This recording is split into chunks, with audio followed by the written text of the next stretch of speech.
Hi, welcome to our show, Karate and You. I'm your host, Master Art Beins. Before we begin today's program, I'd like to explain a little bit about our show.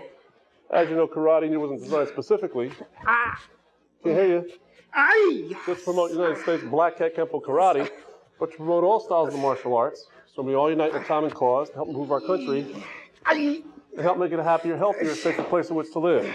Today's show, we're going to be doing some basic weapons defense, so without any further ado, turn to the VCR, we'll be right back. Welcome back to Karate and You. Today's show, I have a very special guest, longtime friend, maybe going back, I don't know, maybe 10 years, something like that. Almost 12, sir. Got amnesia. Last time you hit me in the head, something happened there. This handsome devil to my right, debonair fellow that he is, this is Sensei Philip Hochhauser. And Phil's a second-degree black belt at our academy. He's a real, I would have to say, one of the most dedicated martial artists I've come into contact with or had the pleasure of knowing in my close to 30 years of martial arts training. And he's a real role model for some of our senior students, including me. So it's a pleasure having you on the show there, Phil. Thank you, sir. And what we're going to be doing on today's show is I'm going to show you how to trim a beard with a rubber knife. A very exciting program. So I hope you people at home haven't eaten. Now, first thing we do is this. We make sure we get a nice dull rubber knife. We take him back and okay. All kidding aside, first thing I want to go over is the fact that this is a rubber knife. And anytime we're working on any self-defense with a weapon, I urge you, first of all, don't use one. Refrain from using any type of weapon because the end result is you could possibly sustain an injury. No matter how good you are, one little slip-up could cause a severe injury, possibly death. So what we want to do is we want to make sure that anytime we're working without proper supervision, use an empty hand. In our case today, however, we're using a rubber knife, and this particular knife is similar to what you might encounter as far as a bayonet, short bayonet might be concerned. The only thing that's missing is a little thing they attach to the tip of the rifle. It's a rubber knife, and it's very pliable. However, if you get struck in particular areas of the body, touched in the temple, the eye, up into the throat, the groin area, up into the armpit, you could wind up sustaining some very serious injury to your opponent. So you have to be very, very careful and respect the rubber knife. And most importantly, if you ever get stabbed with a rubber knife, it's worse than getting stabbed with a real knife. Okay, what we're going to do right now, we're going to cover a couple of basic things. First thing is, when we're working with each other, particularly with a weapon is basically an extension of your opponent's body. You have to understand that there's a psychology here. This is just not a fact of him putting a knife on you. He needs the knife to do his dirty deed.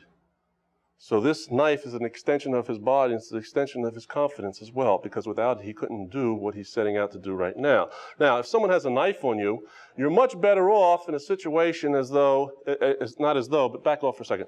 You're much better off in a situation not far away, but close together, okay, as opposed to being far away. The reason being is, from this distance, he's not stabbing me yet. That means chances are he wants to talk to me. He wants to try and manipulate me, humiliate me, rob me, rape me, whatever the case may be, but he's taking time out to converse with me. He's obviously not stabbing right now, so I have a few seconds to do what I have to do. Out here, I really don't have any idea what's going on. His intention might be just to come in and stab me or cut me. So actually, you're in a better situation if the knife is laying on your body as though. Now, in this position, the only way he can actually cut me is to go straight on. Go ahead, straight on. That's good. Okay, move that thing out of there. Now, what I want to do is I want to get out of line of fire. Line of fire is the tip of the knife. So from here, what I do is I want to step off to the side. As I step off to the side, I want to pull away from the weapon. So in order for him to stab me, he has to go forward. I'm going to get the jump on him. Even though he has the blade on my body, he right now is preoccupied with talking to me. He wants me to do something. He wants to control me in some fashion. So time is of the essence. The time between my thought and my action, I have to make it simultaneous. Because without that, there's a chance here that he might wind up cutting my obi or cutting my pants, and my pants will fall down. So from here, what I do is I step back with my right leg. As I step back with my right leg, I deflect the knife into an angle which causes him to pull back on the knife, which is this fashion from here. If I'm pulling him forward, his first reaction is to pull back. As he pulls back, that's when I counter with the technique. Okay, again from here. Now, we're working together. We're not playing a game here, seeing if he can stab me and if I can get out of the way. He's working. He's just placing the knife on my body. All I do is ox jaw, My hand is open with an ox draw technique from here, and the ox draw can connect anywhere from the fingertip of my thumb to my index finger. That's all striking surface there. I come across, I want to try and hit the wrist, and as I hit the wrist, I want to grab the hand, the meaty part of the hand, and I step back. Step back. And as I'm stepping back, my right leg is going back in a circular fashion, pulling him. He pulls back, I feel a little tug from here. What I do is I come back around, I point the knife up and towards his face. Now, anybody with any common sense sees a knife coming at them, probably going to pull their head away. He pulls his head away. That means he puts pressure on the heel of his right leg. As he does that, I get rid of my left leg.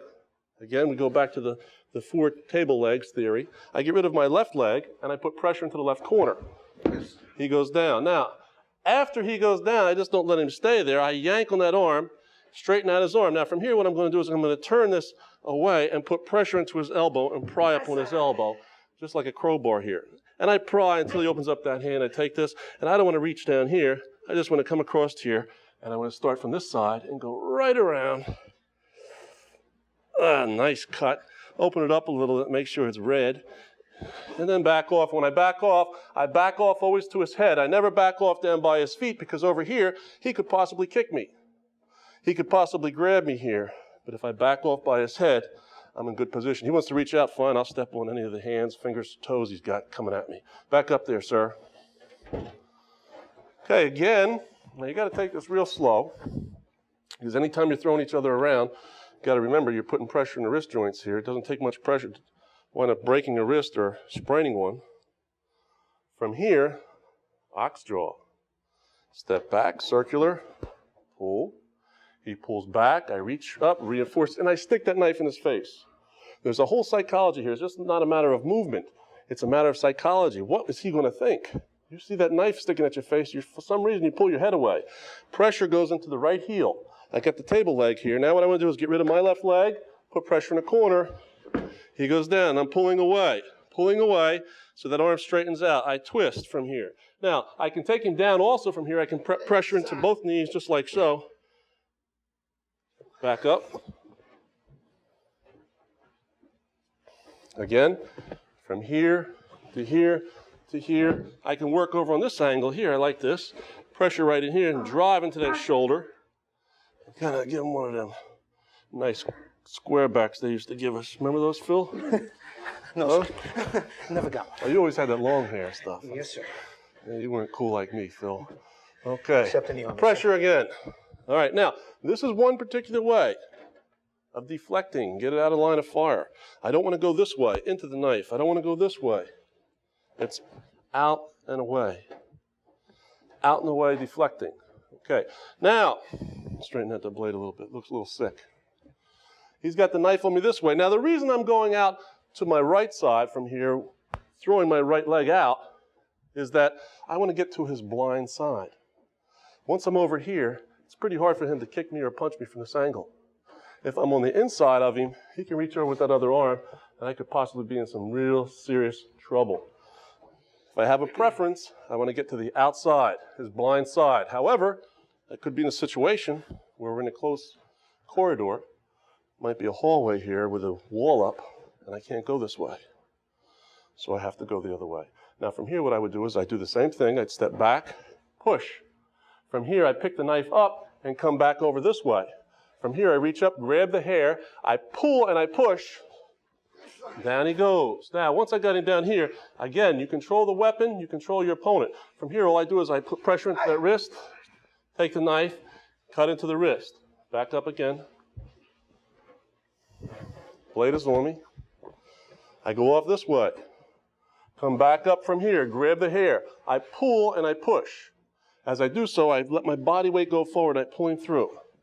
Take him down. Now, I'm controlling him down here. If I'm out on the street, I don't really particularly care. I'll try and bang his head, open it up like a piñata, see if there's anything in there. From here, I re-grab the hand. As I re-grab the hand, I turn it, thumb up, and I put pressure this way. Fulcrum, take the knife, cut the wrist, back up.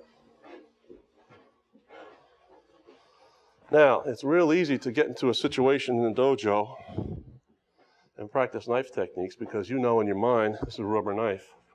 You also know in your mind that this is a non-threatening situation. It's a controlled environment. No problem. I'm not going to get hurt. You get out into the real world, you have a real knife pulled on you, it's a whole rude awakening. Because all of a sudden you see this piece of steel looking at you. First thing that usually happens is that your pants get wet. Second thing that usually happens is you freeze. So it's imperative that if you're training to defend against a weapon, that you do it thousands and thousands and thousands of times until it becomes what we call muscle memory, second nature. Everything works in the dojo, controlled environment. You've got to be prepared for the unexpected that's out in the real world. Now, the knife again is here. I step back this way, deflecting. I come up here. All the time, he's trying to pull away. You have to understand what he's doing, and you go with his motion. From here, he pulls away. As he pulls away, I just pull his head through. Take him down, walk back. All right, from here, I grab, pull, pressure. Oh, keep that arm straight, pull, pressure. There we go. We'll work this arm like a fulcrum. Right in here, if I want, I can take those fingers. Oh, I take them too. Back up, throw them in a little stew. Okay, good, back again. All right, now, we have one technique from here. We have one technique from here. We're gonna work with a knife to the rear of us. Let's say someone comes up from behind. Now, I would preferably like to go to his blind side. I have no way of knowing what hand the blade is in.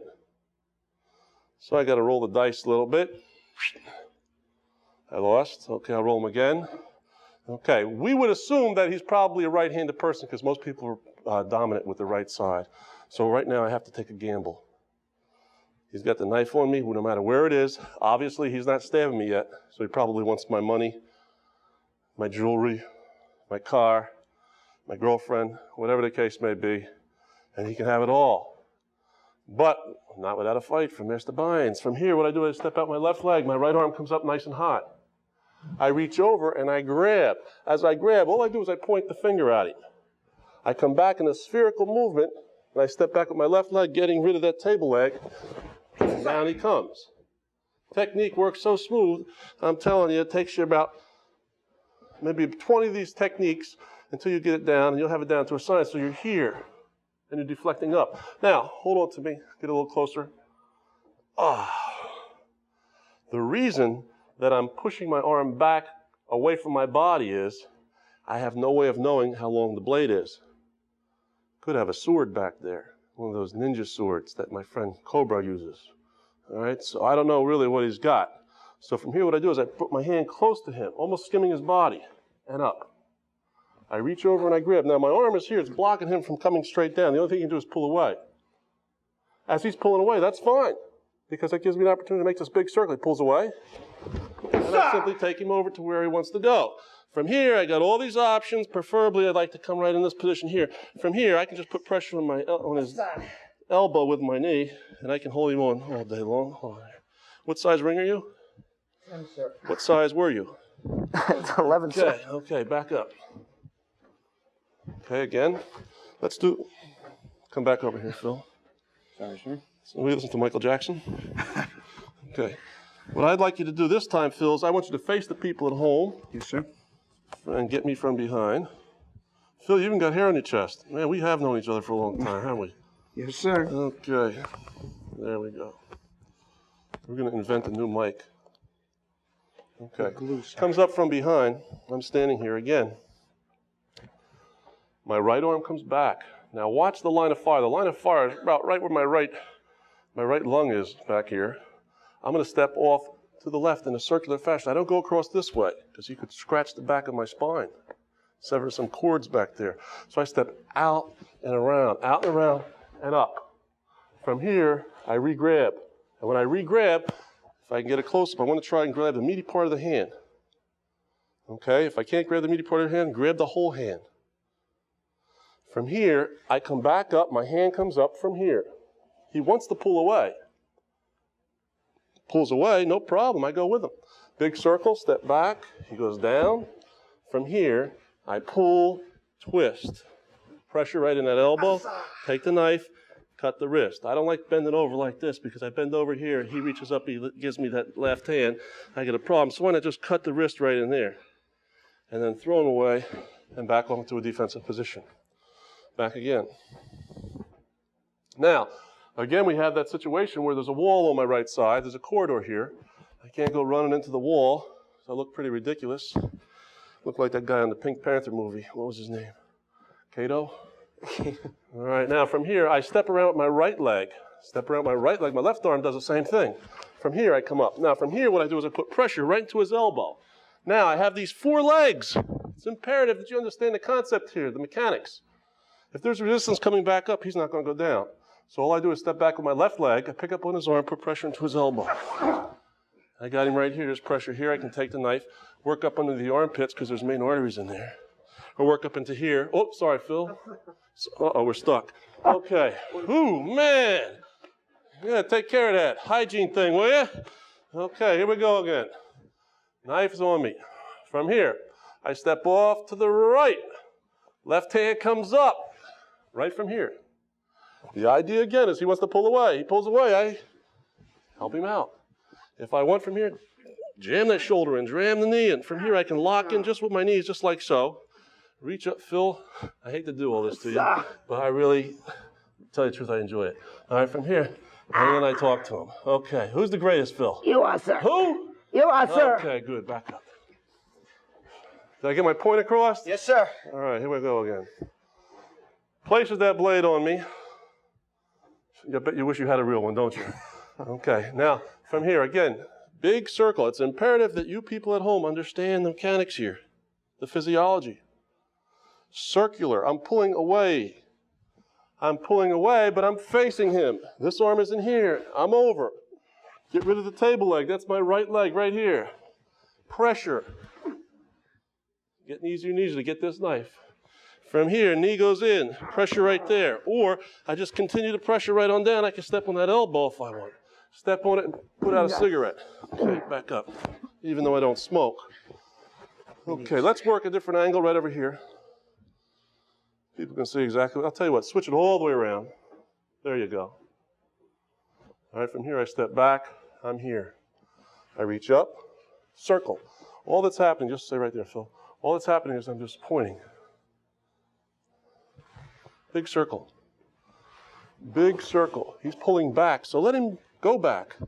When he goes back and I push him back, his first reaction is to come forward. Every action is a reaction, so I'm pushing him back. He's pulling back, I push him, I help him. He wants to come forward, I get rid of the table leg.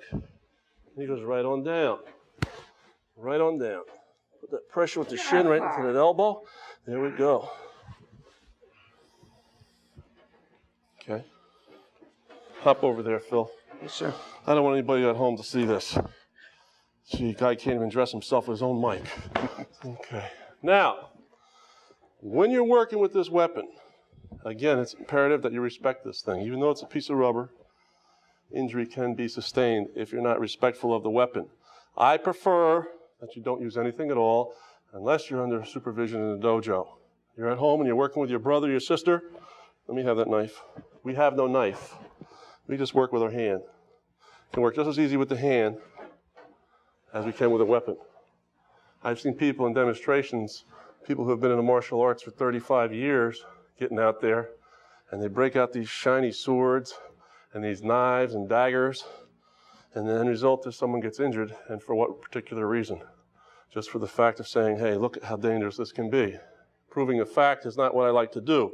I like to give you a general idea what it's all about, and to keep from sustaining any injury, we alleviate the weapon. No weapon, no weapon, no weapon, I take it and I simulate. And we can all simulate, we all have good imaginations, right, Phil? Yes, sir. All right, now, let's say someone comes up to you, they have the knife, and the knife is on you. You're here, you're in position, and you grab, and for some reason, he let go of the knife. You have the knife in your hand. What do I do? This weapon here can be used from the tip all the way to the butt of the handle.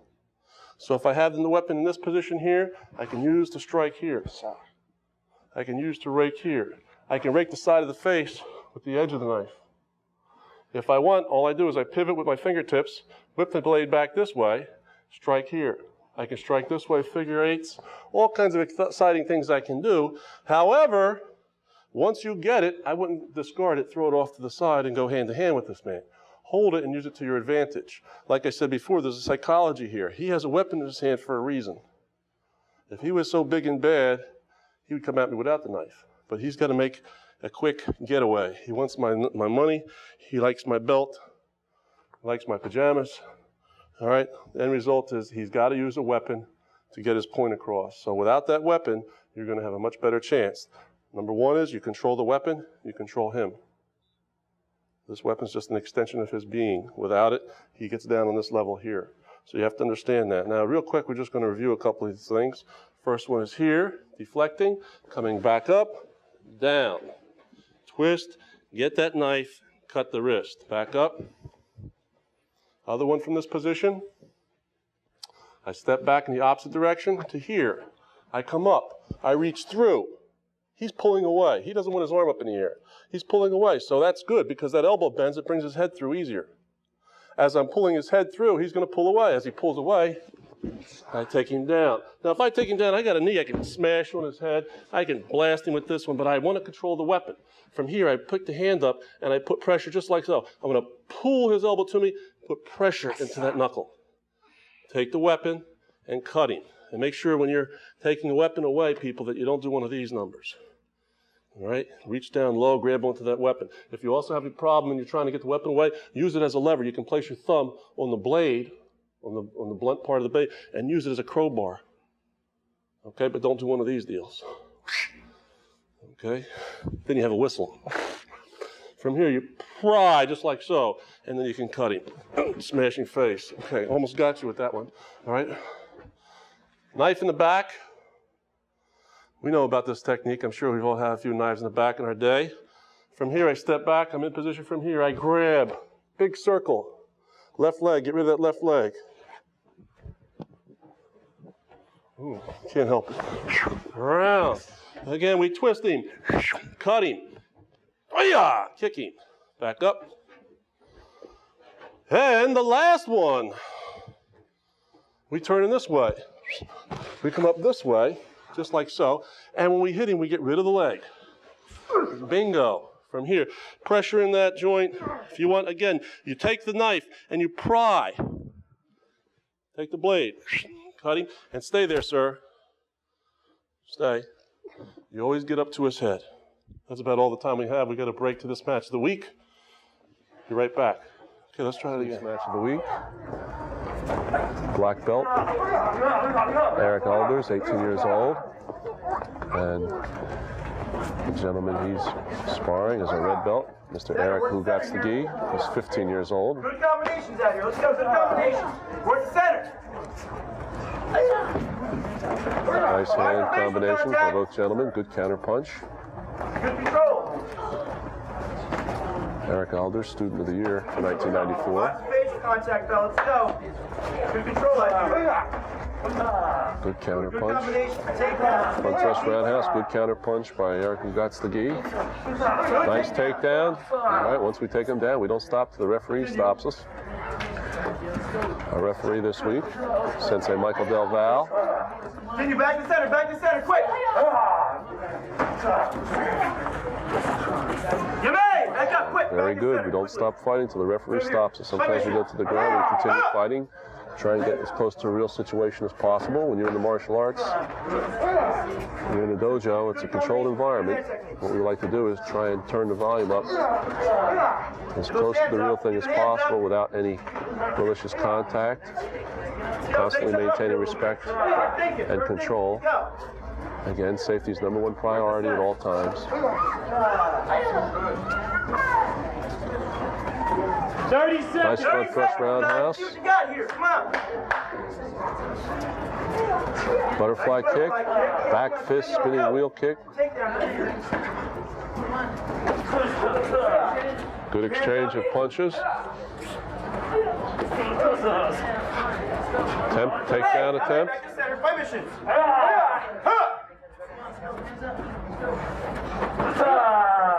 Good hand technique, spinning rear kick. Get those hands up. Okay, good match. Jump. Face me out. Out.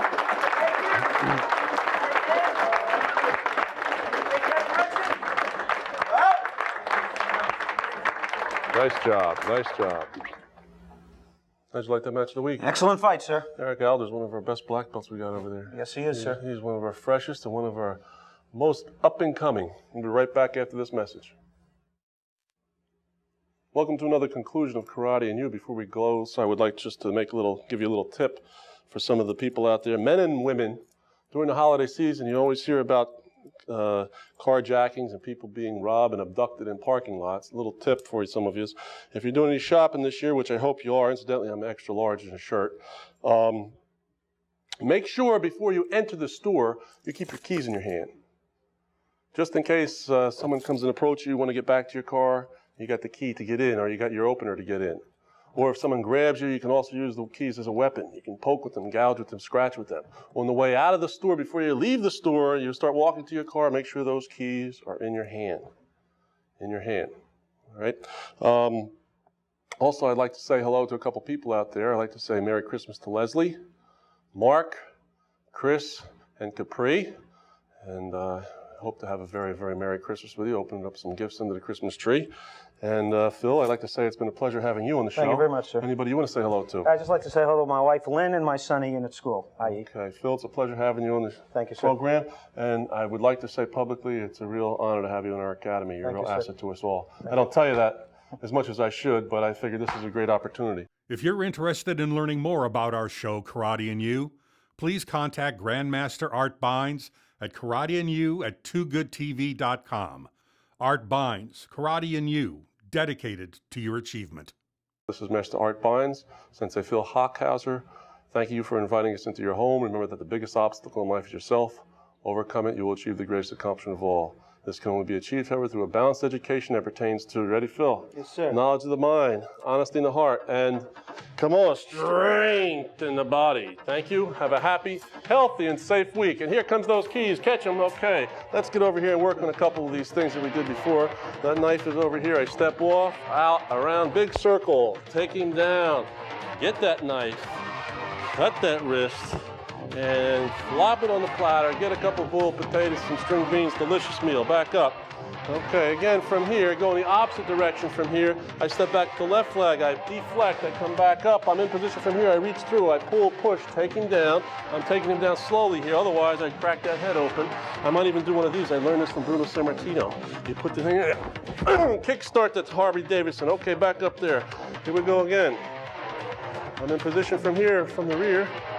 I come out this way, grab, big circle, take him down, twist him around, cut that arm. Back up, sir, last one.